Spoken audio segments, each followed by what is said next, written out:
This program is sponsored by Bet's Gold Coin. Join us for good food, fun, and hospitality. Bet's Gold Coin, family-friendly restaurant and sports tavern.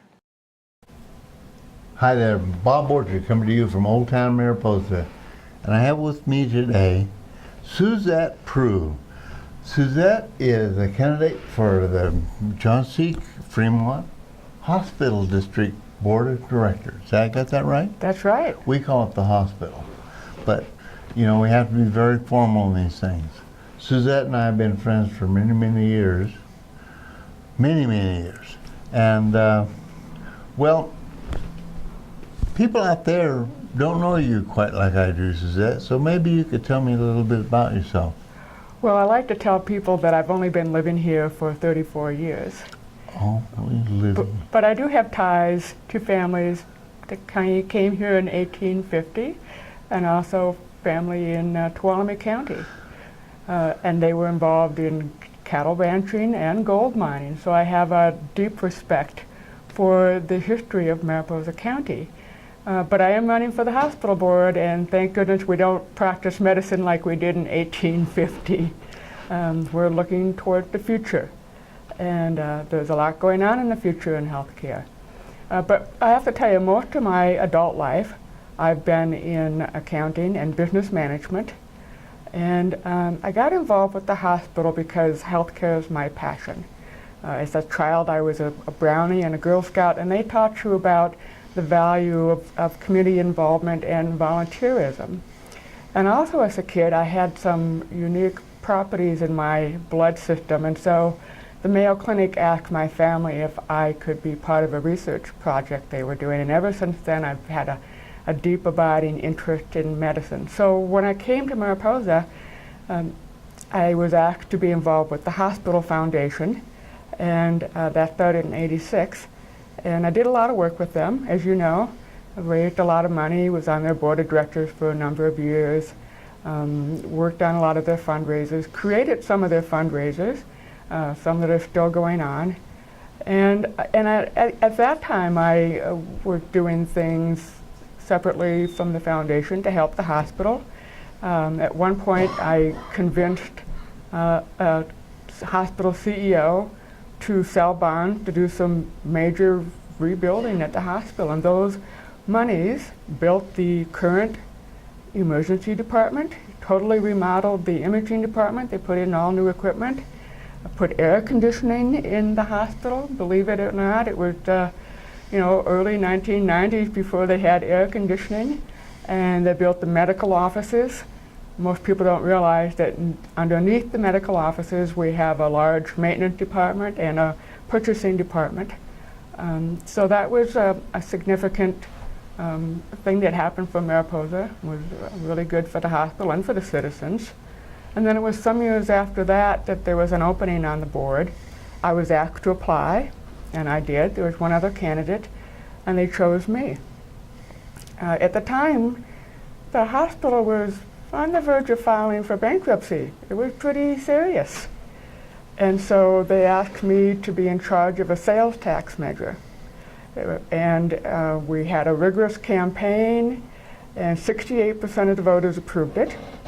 And that gives us a 0.5% sales tax. And as you know, most of that is paid by tourism.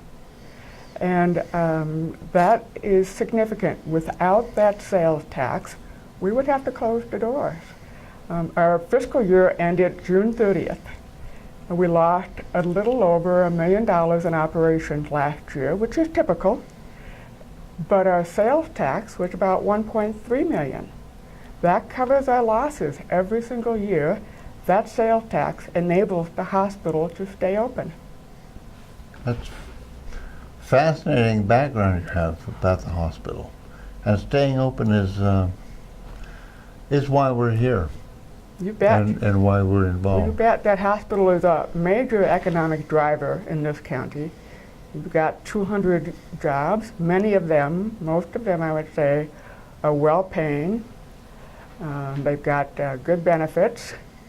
And it saves lives. As you know, if you don't get to that emergency room right away when you have a heart attack or a stroke, and get stabilized, you're just not going to make it. I know a little bit about that intimately, as you know. But I think that, you know, this concept of economic engine is an important concept. But it also, as an attraction, makes services that wouldn't otherwise be available to the residences are attracted to that hospital. You have non-resident staff that come up here and visit, like dermatologists, heart specialists. We have about 16 specialists that come up from San Francisco, from Merced, and from Fresno and Clovis, and they are the specialty physicians, and they make it easier for people to live in Mariposa and not have to go away for specialty medical care. I always have on this type of show an opportunity for you to talk about why you are running for the board.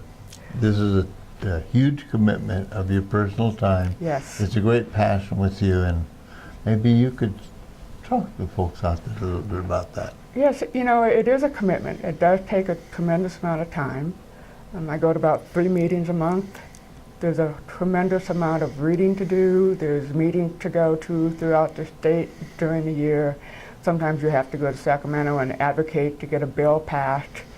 And I've already been working on our next big challenge, which is to meet the earthquake safety standard of 2030. I know you know all about that.